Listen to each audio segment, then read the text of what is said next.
conselhos, você deu 2 conselhos, você deu 10 conselhos, você e faz tudo o contrário. Aí vem, dá vontade de você falar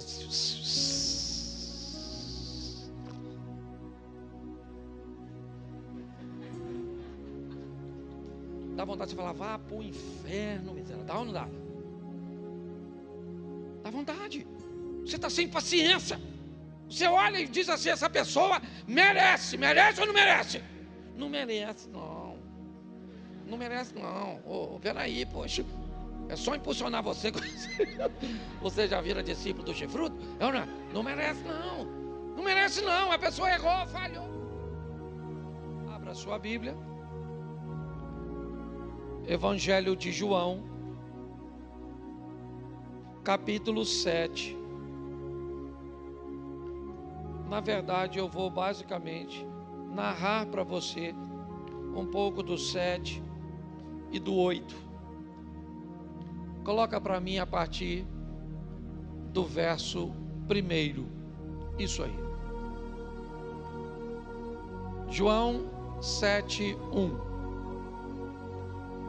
Passadas essas coisas, Jesus andava pela Galileia, porque não desejava andar pela Judeia, visto que os judeus queriam matá-lo. E a festa dos judeus, chamada Festa dos Tabernáculos, estava próxima.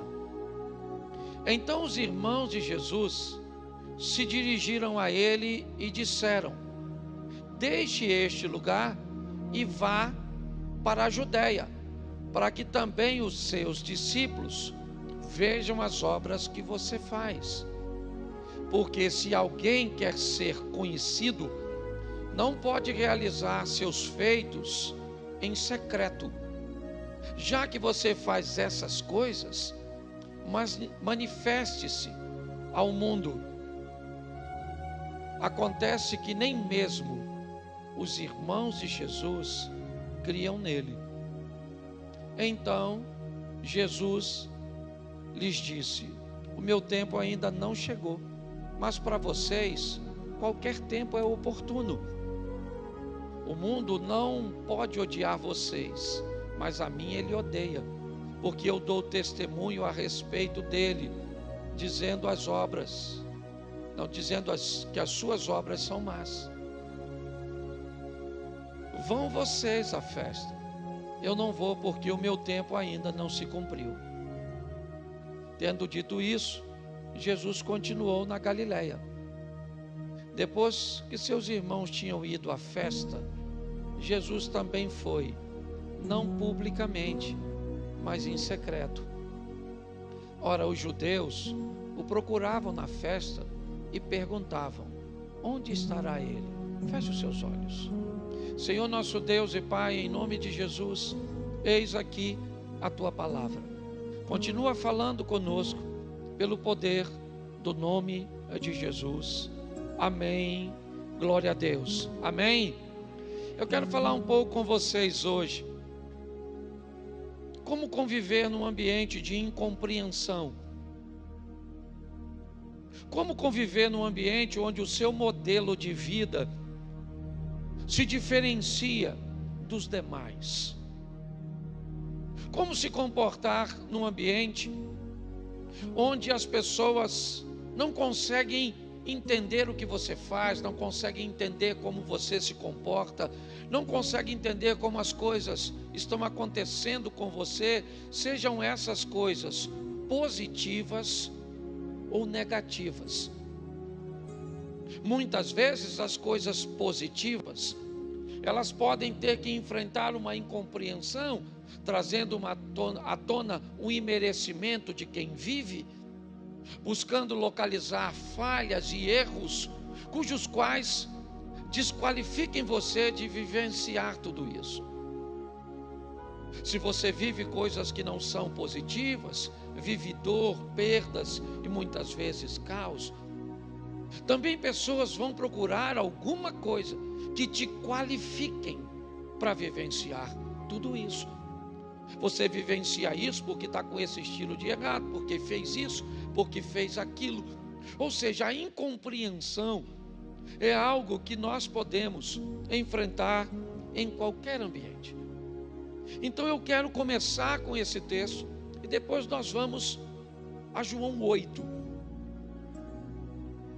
O texto que lemos, não sei se você notou, Jesus está na Galileia, provavelmente em Nazaré. Está vivendo com sua família. E ele não vai para a Judeia, porque as outras vezes que esteve lá, tentaram matar Jesus. Então Jesus optou por não ir para lá, para não ser morto. Eu não sei se você observou, mas os discípulos de Jesus não estão com ele nessa ocasião. Ele está com seus irmãos, que estranhamente chamam Jesus e aconselham Jesus a ir para a Judeia. Olhe bem, na Judeia estão querendo matar Jesus, e Jesus optou em ficar na Galileia. Os irmãos de Jesus chamam Jesus e diz: por que é que você não vai para o lugar onde estão querendo te matar? No mínimo, é estranho se nós não continuarmos lendo e observarmos o que os irmãos de Jesus pensam a respeito dele. Primeiro, eles estão confusos, porque viveram com alguém que saiu do mesmo ventre, que recebeu a mesma instrução e que agora começa a fazer coisas, a se comportar de uma maneira bem diferente de seus irmãos. Os irmãos já viram Jesus fazer alguns sinais, já descobriram que ele é capaz de fazer algumas coisas. Então, para sustentar o conselho, para que o conselho não pareça ser tão malicioso, os irmãos vão dizer a Jesus que já que ele faz tudo isso e que ele tem poder para fazer essas coisas tão legais, por que fazer em Nazaré, uma cidade que ninguém costuma frequentar? Por que fazer num lugar tão secreto? Todo mundo que faz coisas tão grandes deve ganhar notoriedade.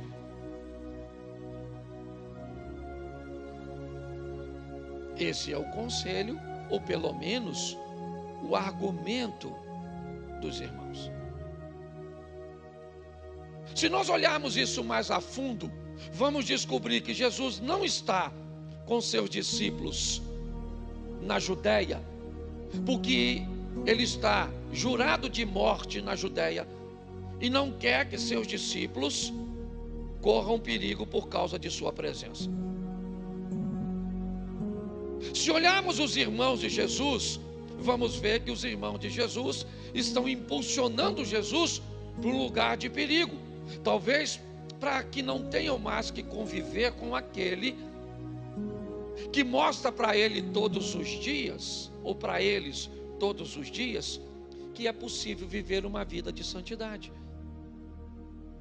Jesus não era um crente que ficava dizendo para seus irmãos tudo o que eles faziam de errado. Essa não é a postura de um crente de verdade. A postura de um crente de verdade é viver uma vida que mostre para as pessoas que é possível vencer o pecado e viver uma vida decente. É assim que se porta o verdadeiro cristão. Não que isso não vai incomodar, porque quando você convive com o estilo de vida correto perto de quem não consegue, você não precisa acusar essas pessoas verbalmente. Seu comportamento e seu estilo de vida já é altamente acusador. Então pare de perguntar porque você trabalha num lugar e tem um estilo de vida e as pessoas muitas vezes não gostam do seu estilo e você não acusa ninguém. Acusa sim. Você é um testemunho vivo de que nós conseguimos viver uma vida santa na presença do Eterno. Amém? Isso. Mas aí Jesus diz a seus irmãos: não é chegada a minha hora de ir para lá. Faça o seguinte: vão vocês. É hora de vocês, podem ir. É a festa dos tabernáculos. Ela vai estar acontecendo. Jerusalém vai estar cheia de pessoas. Vão vocês. E eu não sei se vocês observaram, mas assim que os irmãos de Jesus saem, o texto diz que Jesus foi. Ele também foi para Jerusalém. E por que é que ele não foi com seus irmãos? Pelo mesmo motivo que não estava com seus discípulos. Enquanto os irmãos de Jesus querem ver Jesus morto, Jesus não quer ver seus irmãos em perigo. Jesus pensa o oposto das pessoas que pensam o oposto dele. Pode parecer estranho, mas mais estranho ainda é quando alguém que é mau consegue transformar você em alguém mau também.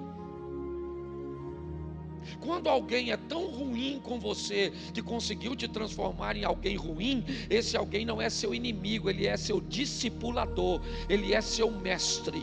Ele foi tão ruim com você e fez tão bem isso, que ele transformou em você ruim também.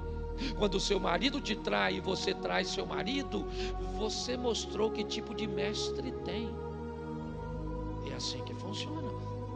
A maneira de Jesus gerenciar suas emoções e que desejar o bem àqueles que lhe desejavam mal, em fazer o oposto, é algo extraordinário.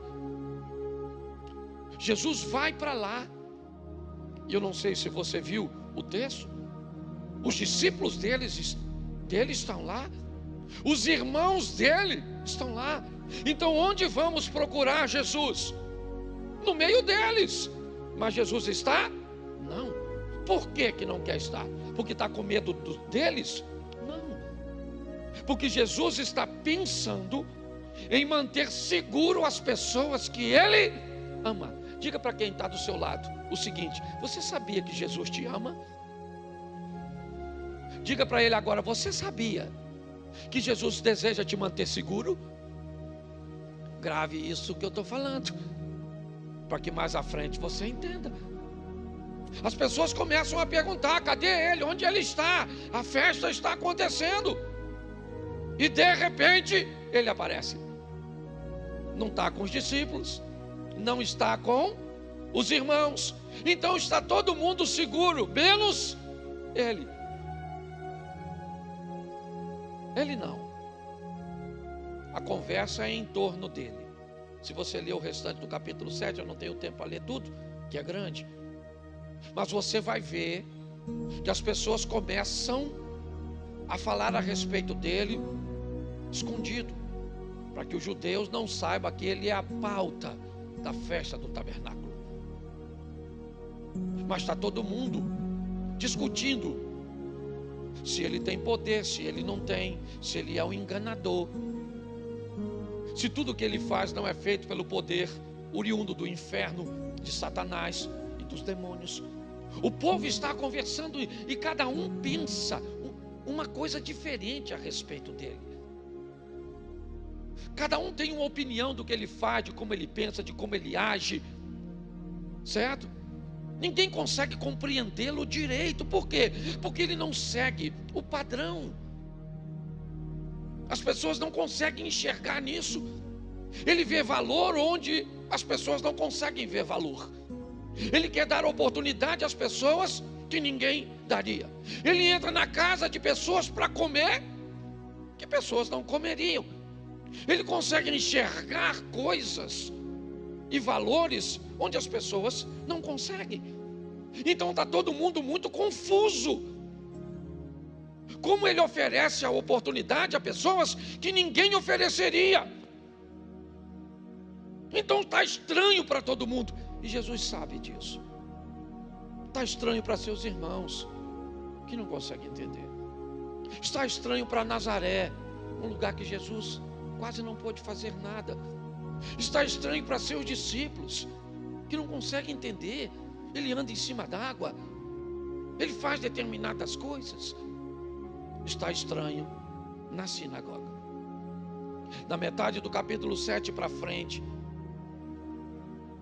Jesus está ensinando e as pessoas estão confusas. De onde vem tanto conhecimento? Como ele, que não é alguém que estudou tanto, tem tanta informação e mais, tem tanta habilidade.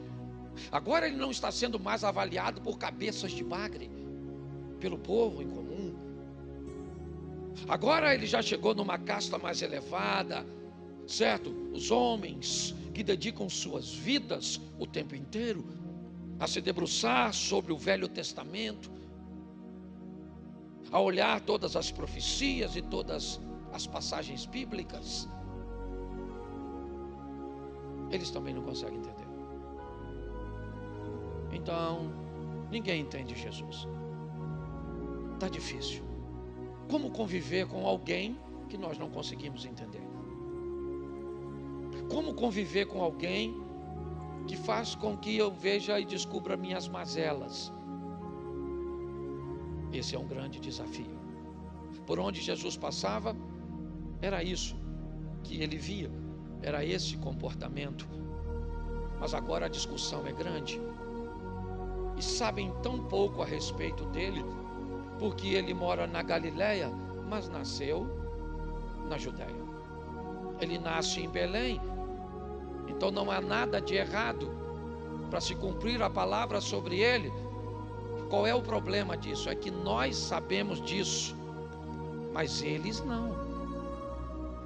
O que eles pensam é que Jesus é de Nazaré, ele cresceu em Nazaré, ele não é de uma família nobre, ele não viveu numa casa que era a referência da rua. Não. A casa que Jesus morava, ninguém sabia. Você pode ir hoje, vá hoje a Jerusalém e procure saber onde Jesus morava, qual era a casa dele em Nazaré. Alguém sabe? Não, ninguém sabe. Hoje a casa visitada, certo, de que ele viveu por um períodozinho ministerial, depois dos 30 anos até o 33, morou lá uns 2 anos aproximadamente, é a casa da sogra de Pedro, em Cafarnaum. Então as pessoas não conseguem entender, mensurar. E você acha que isso mudou? Muito pouco. A incompreensão é algo que continua na mente das pessoas quando olha para alguém que resolveu viver uma vida com Cristo. A incompreensão é muito difícil quando o casal resolve colocar Cristo no centro do seu casamento. Um homem que consegue colocar o Senhor à frente, no centro dos seus negócios. Uma pessoa que cumpre os princípios, que paga seus impostos, que vive de forma digna, ainda é uma pessoa muito estranha. Ela é estranha porque se veste de uma maneira esquisita, não quer mostrar o que a maioria das pessoas mostram, não pensam do jeito. O mundo mudou muito pouco. No que diz respeito à tecnologia, muito, porque o mundo físico e emocional mudou muito, mas o mundo espiritual continua do mesmo jeito que começou, ele não muda. É assim que funciona. E quando olhamos para isso, o que vemos é a discussão. Agora na elite dos pensadores, dos estudiosos, que sequer são capazes de saber onde Jesus nasceu. A discussão é a mais descabida. Examine as Escrituras e observe se algum profeta renomado veio da Galileia. O Messias virá de Belém. E aí? Não seria fácil descobrir isso? Sim ou não? Sim ou não? Bastava perguntar a mãe. Ele nasceu onde? Mas descobrir que Jesus era de Belém não era a solução, aumentaria o problema. Porque tem coisas que é melhor não descobrir, tem coisas que é melhor fazer vista grossa, certo? Tem coisas que é melhor fingir que não está acontecendo. Porque se descobrirmos por que acontece, talvez pode piorar. Se descobrir por que fazemos de fato, pode ser pior. Então, para que eu não olhe para mim mesmo e descubra que o que eu faço é uma escolha minha, é melhor culpar meu pai, é melhor culpar minha mãe, é melhor culpar um trauma, é melhor culpar o pastor, o vizinho, o cônjuge. É melhor, fica mais suave. Eles não enxergam porque não querem enxergar. Um dos camaradas que caminha com eles, Nicodemos, venceu isso, e no capítulo 3 do Evangelho de João encontra-se com Jesus. Ele faz parte do fechamento do capítulo 7, certo? Porque Nicodemos começa a tentar defender Jesus, dizendo: é costume nosso defender um homem sem antes ouvir o que ele tem a dizer. O que Nicodemos está dizendo é muito simples: vamos trazer Jesus até aqui e vamos perguntar a ele, e vocês, né? Provavelmente ali ele está dizendo, e nós vamos ver o que ele tem a dizer, ainda que o Nicodemos já tenha visto no capítulo 3. E aí novamente alguém diz: examine-se. Isso é coisa, aceitar este homem, esse impostor, é coisa desse povo que nada sabe. Alguns dos nossos creram nele? Nicodemos sim, mas não teve coragem de falar. O versículo termina, coloca 51, eu acho que é 51 ou 52, não sei até onde vai João, o último versículo do 7, 53, e cada um foi para a sua, acabou. Cada um foi para a sua casa. Mas no capítulo 8, a história muda. O personagem central continua sendo Jesus. O objetivo dele continua sendo o mesmo de hoje. Protegeu e salvou seus irmãos, não os conduzindo. Protegeu e salvou seus discípulos, não estando com ele. Mas no capítulo 8, coloca o verso primeiro. Jesus, no entanto, foi para o Monte das Oliveiras. De madrugada voltou novamente para o templo, e todo o povo se reuniu em volta dele, e Jesus, assentado, os ensinava. Então os escribas e fariseus trouxeram à presença dele uma mulher surpreendida em adultério, e fazendo-a ficar de pé no meio de todos, disseram a Jesus: Mestre, essa mulher foi surpreendida em flagrante de adultério. Na lei Moisés nos ordenou que tais mulheres sejam apedrejadas. E o Senhor, o que tem a dizer? Olha para mim, novamente. Vamos observar que Jesus vai entrar em cena novamente. Me parece que os seus algozes são os mesmos, mudou apenas o tempo. Foi só refletir o que deveria fazer durante aquele período, e agora eles vão até Jesus, trazendo na mão uma pecadora, que podia ser eu, podia ser você. É muito comum olharmos um pecador e não nos colocarmos no lugar dele. Olharmos alguém que está vivendo uma dor e não nos colocarmos naquele lugar. Se fosse alguém que estivesse num bom carro, numa boa casa, aí nós gostaríamos de estar no lugar dele, certo?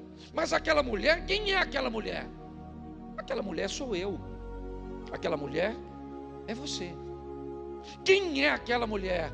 Aquela mulher é alguém que está sentenciada de morte. Pastor, mas eu não estou sentenciado de morte. Não. Não está? Todos nós estamos. Só não sabemos quando ela vai acontecer. Tem um dito popular que diz que todo né? Para morrer, basta estar vivo. Mas eu quero te mostrar por que essa mulher vai viver isso. O texto do verso 1 diz: Jesus estava no Monte das Oliveiras, do outro lado. Vamos imaginar daqui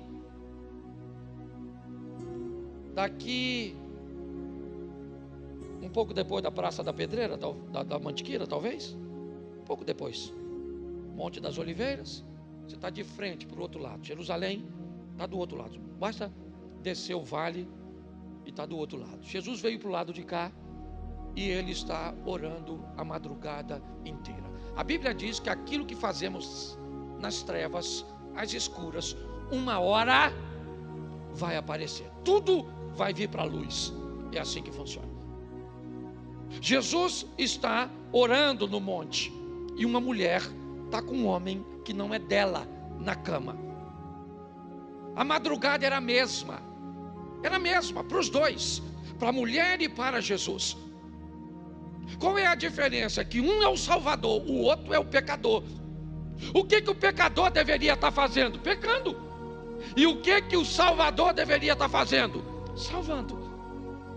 Isso vai mudar porque o pecador, quando encontra com o Salvador, não leva o Salvador para o inferno, mas quando o pecador encontra com o Salvador tira o homem do inferno. Escreve o nome desse homem, dessa mulher no livro da vida. O caminho vai se cruzar, mas é importante entendermos isso. O que ela está fazendo? Pecando. O motivo que a fez, não estou aqui para. Agora, diga-se de passagem, a lei do Moisés dizia que a adúltera deveria morrer a pedrada, sim ou não? E eu te pergunto, a mulher que estava adulterando sabia dessa lei, sim ou não? Sim ou não? Então ela queria morrer? Fala sério.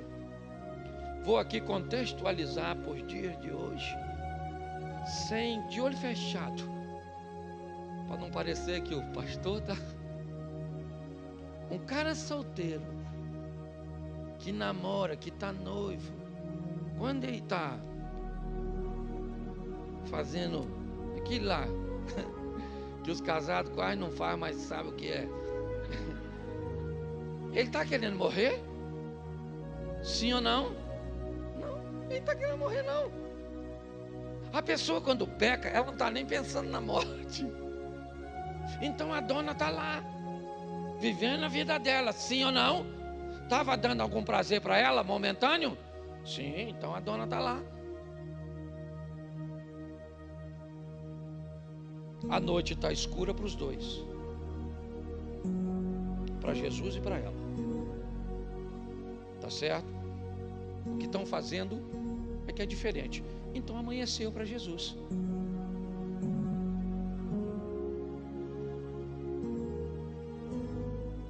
Quando amanheceu para Jesus, será que amanheceu para ela?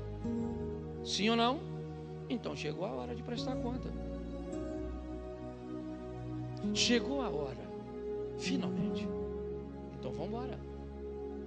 Jesus vai para o templo. Ele vai se apresentar, vai falar com as pessoas, vai continuar o processo de entrega daquilo que ele recebeu. Ela foi capturada no leito.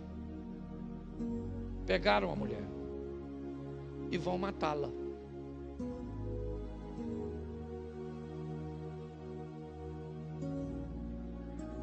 Ela até mereceria morrer.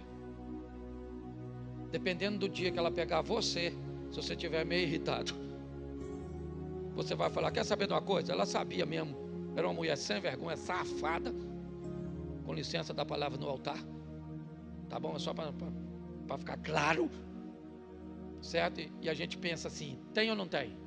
Tem ou não tem? Às vezes a gente pensa que tem. Tem gente que você deu um conselho, você deu 10 conselhos, você deu 10 conselhos, você e faz tudo o contrário. Aí vem, dá vontade de você falar assim.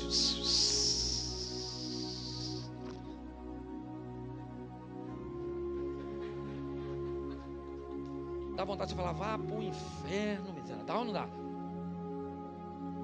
Dá vontade. Você está sem paciência. Você olha e diz assim: essa pessoa merece ou não merece?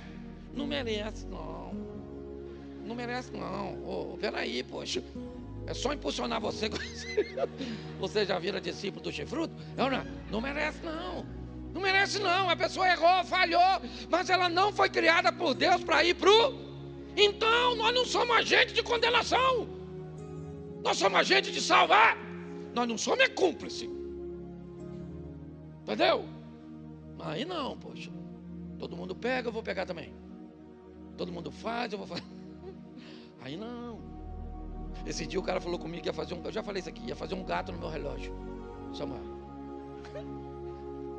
E eu falei, gato, e tava caro aquela época de bandeira vermelha, sabe? Lembra?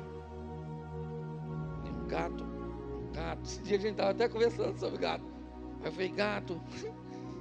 Quando ele falou economia, eu falei, gato. Gato é de Deus, não é? Gato é de Deus. Nossa, ele falou, pastor, o senhor paga quanto? Eu falei, quanto pagava? Ele reduziu assim uns 70%. Eu falei, miau. Caraca, eu falei. Primeira, aí ele veio com os argumentos.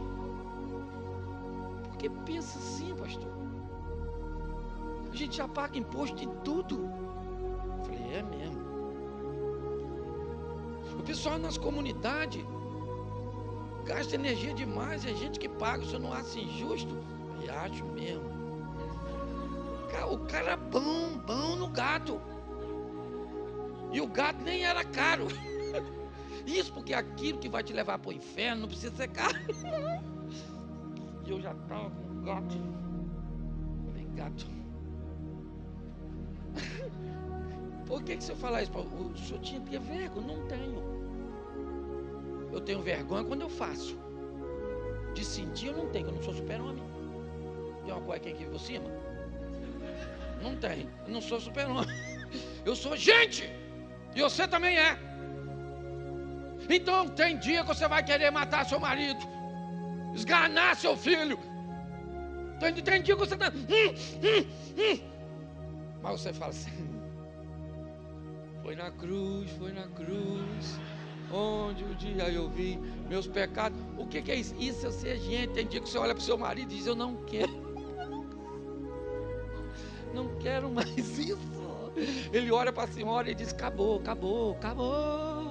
Eu não quero essa bruxa. Eu não quero vir mais à igreja. Eu não quero. Eu estou cansado de crente. Estou por aqui com crente. Não precisa levantar a mão, mas eu sei. Porque eu sou gente. Certo? Então é importante a gente entender isso.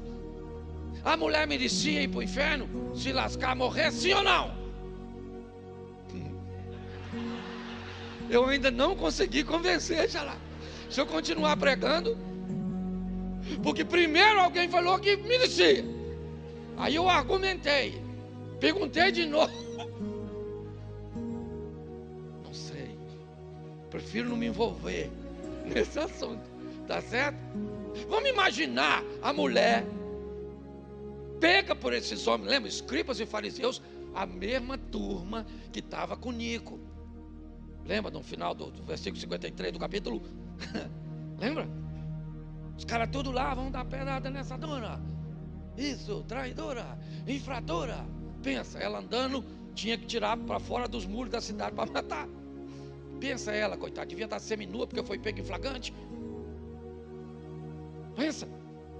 Aí ela vai andando, sendo conduzida, devia ter uns meninos adolescentes, olhando, falando, não mata não, a dona legal dessa, Ana, maneirinha. Também devia ter uma mulher casada, olhando, pensando o quê? Mata mesmo. Essa magrelinha, gostosinha, isso aí, lada de homem. Devia ter uns homens, sim ou não? Pensando o quê? Eu não quero me meter nisso. Me deixar fora, não foi eu que peguei, certo? Devia ter uns idosos falando o quê? Mata mesmo, não faço mais nada. Não. Tem de tudo, gente, tem de tudo. Quando... Nossa, você que está visitando, perdoa. O pessoal daqui já está acostumado, né, Bruno? Mas presta atenção, tem de tudo. Quando você cai, tem gente que torce para você se erguer, sim ou não? Tem gente que fica feliz porque você caiu, sim ou não? Então tem de tudo. Nós temos que sobreviver nesse ambiente de crente. O que o crente tem? Uma pedra na mão. Todo mundo falando, vou dar uma pedrada nessa maluca. Pega a pedra aí, maluco. Eu vou dar uma pedrada na cabeça dessa miserável, que você vai ver só. E todo mundo indo para lá, vai tacar a pedra, tacar a pedra na dona. E vão levar a dona para quem? Para quem? E Jesus é especialista em salvar. Não está afim que ninguém morra. Certo? Até o ladrão da esquerda não era para ter ido, pô. Era para ter se dado bem. Estou falando, Jesus podia salvar. Você podia ou não podia? Eu não estou falando de política não, tá bom? Hoje se a gente fala esquerda, esquerda é isso aqui, ó, isso aqui, esquerda, isso aqui é direita, isso aqui não é Bolsonaro, isso aqui é direita, isso aqui não é Lula, não tem Lula aqui, não tem. Então, pelo amor de Deus, deixa a política lá fora. E hoje você falou, não, você já está falando do Lula, já vão embora dessa igreja, então vá para o inferno, vai não, direito, não, porque a gente não pode falar mais nada. Já fala, já vira. Aí a gente que está à frente de uma igreja, tem gente, certo, que tem apreço pela direita, tem gente que tem apreço pela esquerda, e pronto. E todo mundo tem que ir para o céu. Pronto.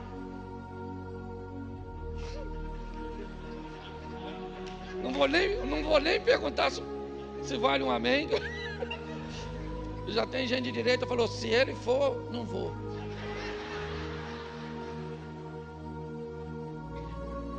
Volte aqui para o texto, brincadeiras à parte. Observe bem. Todo mundo está com a pedra na mão, sim ou não? Desejando matar a mulher.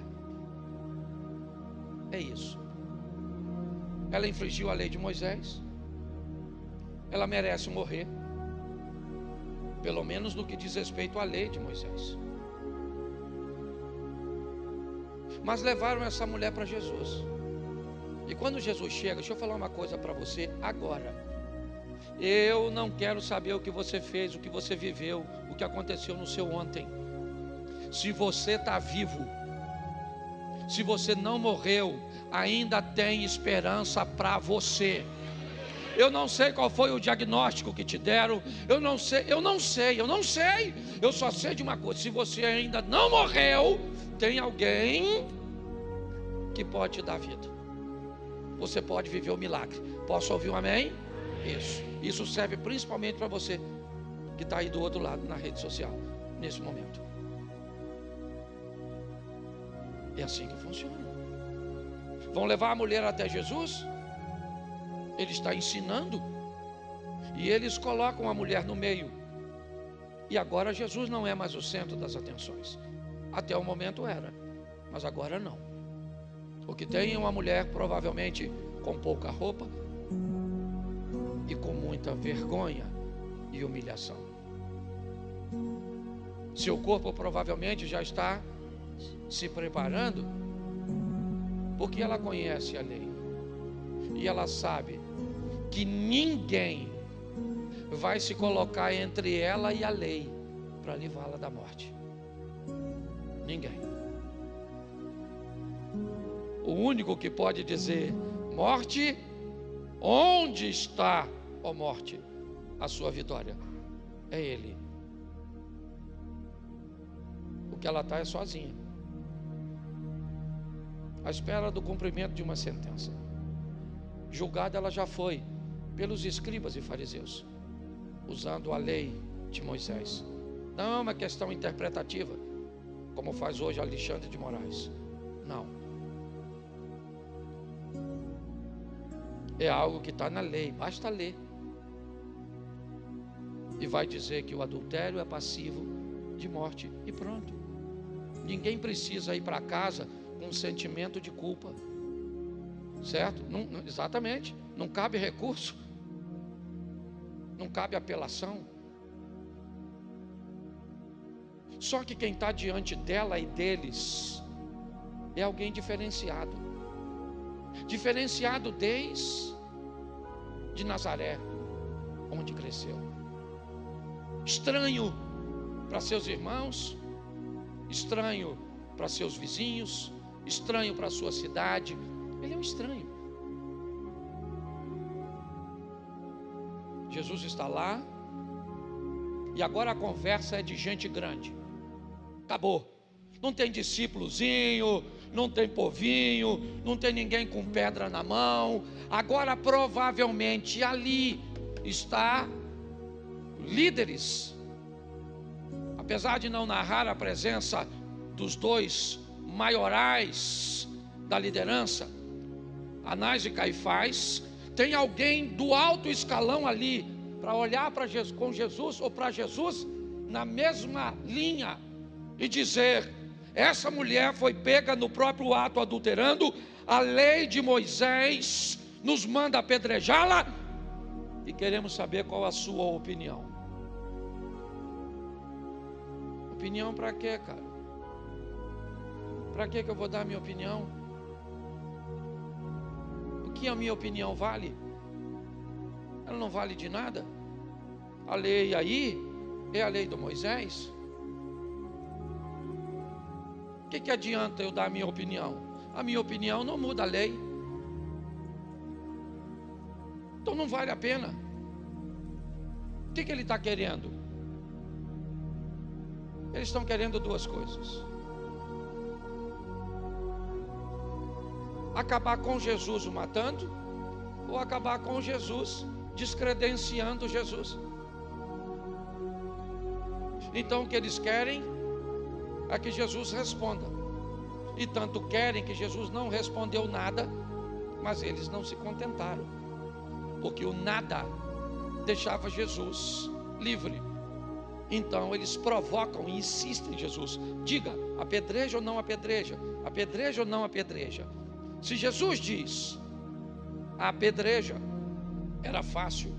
Vamos pegar essa mulher, levamos para fora dos muros, matamos essa mulher à pedrada e vamos voltar para Jerusalém. E vamos dizer que esse cara que prega amor mandou matar a mulher adúltera.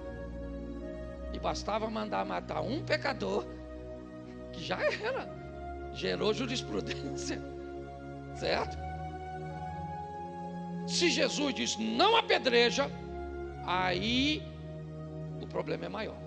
Porque Jesus diz não apedreja ela, eles acusam Jesus de blasfêmio, de se opor à lei do Moisés, e aí vão apedrejar a mulher e ele também.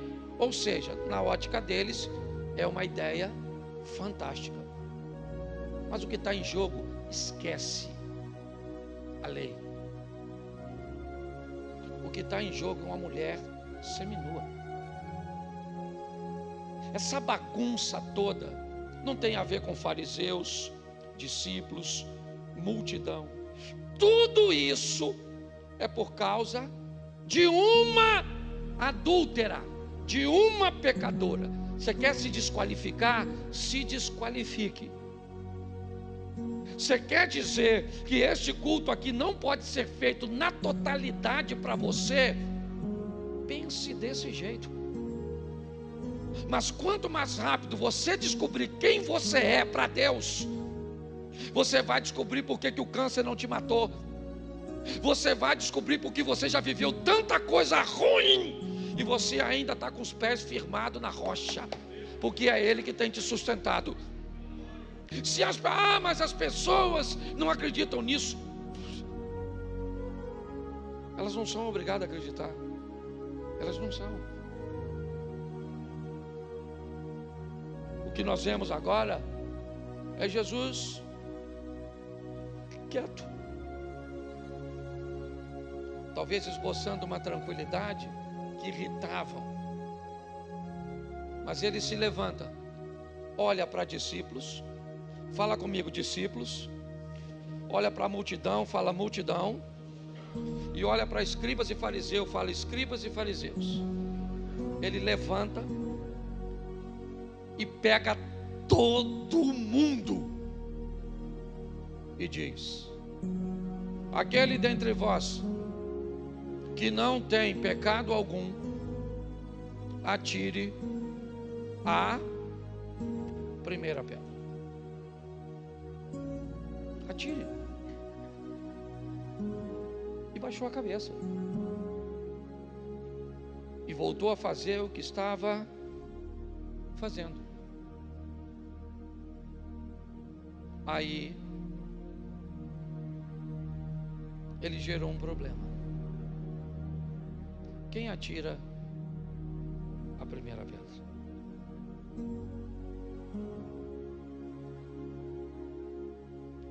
Segundo a lei do Moisés, nesse ambiente, antes do apedrejamento, pelo menos 2 testemunhas precisariam comparecer. Lembra? Testemunhar o fato. E mais do que testemunhar, eu vi essa mulher adulterando. Eu vi. Eu também vi e concordo, é verdade. Então você que viu, pega a sua pedra, atira nela. O outro que viu, atire. Essa expressão primeira pedra, na verdade, deveria estar no plural, porque não poderia ser uma pedra só, precisaria ser 2, por causa das 2 testemunhas. Mas, se alguém atirar uma pedra em alguém de forma indevida, esse alguém estará debaixo da mesma pena, certo? Quando Jesus diz para todos: atire a primeira pedra quem não tem pecado, todo mundo sabia que uma pessoa tinha pecado ali. Quem? Jesus? Sim ou não? Que não tinha pecado. Jesus tinha? As pessoas que estavam ali tinham? Não. Nesse momento não. Nesse momento só tem uma pessoa que tem pecado. Quem é? A mulher. Porque o pecado dela, a situação apontava toda para ela. E quando um erro aponta para uma pessoa só, ele parece que todo mundo é santo. Então, se tem alguém que todo mundo sabe que é pecadora, é a mulher. Mas quando Jesus disse para atacar uma pedra nela, não pode ter pecado. Em algumas reuniões, depois você lê na Bíblia, Jesus está sentado e uma pessoa está pensando algo a respeito dele. E sabe o que ele falou? O que você está pensando em isso e isso? Sim, a meu respeito.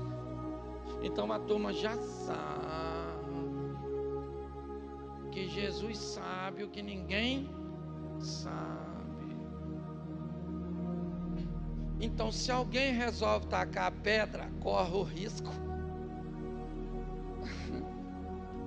Porque todo mundo sabe que tem. Tu não sabe que tem? Sim, o seu pecado, sim. Vamos imaginar agora se a mulher adúltera estivesse aqui. Vamos fazer uma enquete. E eu fosse Jesus. Estou fora. E eu falasse: vem aqui agora e atire a pedra quem não tem pecado. Quem de vocês levantaria? Levante sua mão santa, consagrada ao Eterno agora, porque todo mundo tem. E você deve estar pensando agora: pastor, muda logo o ponto. Se Deus começar a revelar, vai ficar difícil, certo? Todo mundo ficou olhando um para o outro. Quem viu aí, hein? Foi ali, ó. O Sidney e o Cláudio. Foi eles que viram. Taca. Eles com a pedra na mão, pensa. Que vergonha.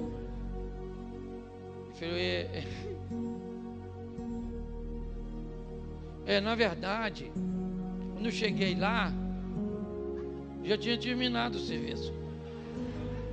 Eu não vi nada. Eu só escutei um gemido de longe, que poderia ser uma topada. Você está rindo? Um olhando para o outro, pensando: taca, taca, quem é que taca? não taca. Alguém deve ter pensado, quem teve a ideia de trazer essa mulher aqui? Vão dar uma pedrada nele. Porque eu escolhi minha pedra com tanto carinho, agora não vou ter ninguém para dar uma pedradinha. E começaram a jogar as pedras tudo fora. O texto, depois você lê, que eu não sou obrigado a ler tudo. O texto diz que só ficou Jesus e a mulher. Ó, foi embora discípulo, fariseu, foi embora o Pedro, o João, a multidão.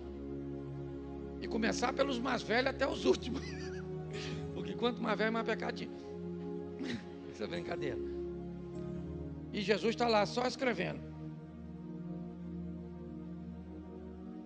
E a mulher em pé. E todo mundo, ó. Aí eu imagino Jesus levantando assim, ó.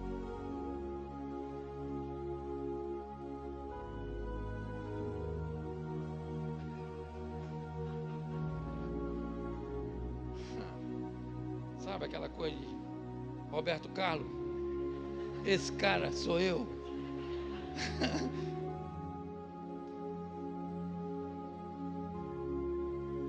E aí, mulher? Não era tanta gente para te condenar? Lembra? Seu marido, seus filhos, sua sogra. E só eu para te defender, não? Hã? Eu imagino ela pensando assim, eles têm, né, Senhor? Eles também têm pecado. Os escribas também têm. Até os discípulos do Senhor. Cuidado, hein, que esses discípulos aí. Os discípulos são muito crentes, não. Todo mundo tem, né, Jesus? Ninguém tem autoridade para me dar uma pedrada, né, Jesus? Eu imagino Jesus. Você só precisa da primeira. Se tiver um para te apedrejar. Deixa eu falar uma coisa para você. Olha, nós vamos morrer lutando contra o pecado. Essa mente sem vergonha que nós temos, principalmente mediante a tudo que a gente vê durante o tempo inteiro, é quase impossível. Certo? É quase. Mas nós vamos morrer tentando. Nós vamos morrer lutando, dizendo eu amo a Cristo. E eu creio que nós vamos nos livrar da maioria dos nossos pecados. E vamos lutar para que sejam todos. E talvez possamos ouvir o mesmo que disse o apóstolo Paulo: querendo ficar livre de tudo, a minha graça te basta. Mas é importante. Hoje eu quero que você saia daqui entendendo o quão importante você é para Deus. Se as pessoas vão entender ou não, se às vezes as situações ou o próprio Satanás vai tentar te convencer, não acredite. Ele veio para salvar seus irmãos, seus discípulos, os ladrões, o endemoniado, certo? A mulher adúltera, certo? Porque Ele quer nos dar uma oportunidade. Eu sei que talvez você possa ter errado. Errado com alguém que você amava. Talvez você possa ter cometido uma falha muito grave. Eu não sei. Você precisa de arrependimento e não de remorso. A dor é bem parecida. A diferença da dor do arrependimento é que ela te impulsiona a prosseguir. E a dor do remorso te impulsiona a desistir. Acredite que ainda dá tempo. Acredite que Ele foi aquele madeiro para salvar seus irmãos, sua mãe, seus discípulos, a igreja primitiva, a igreja da Idade Média e a nós.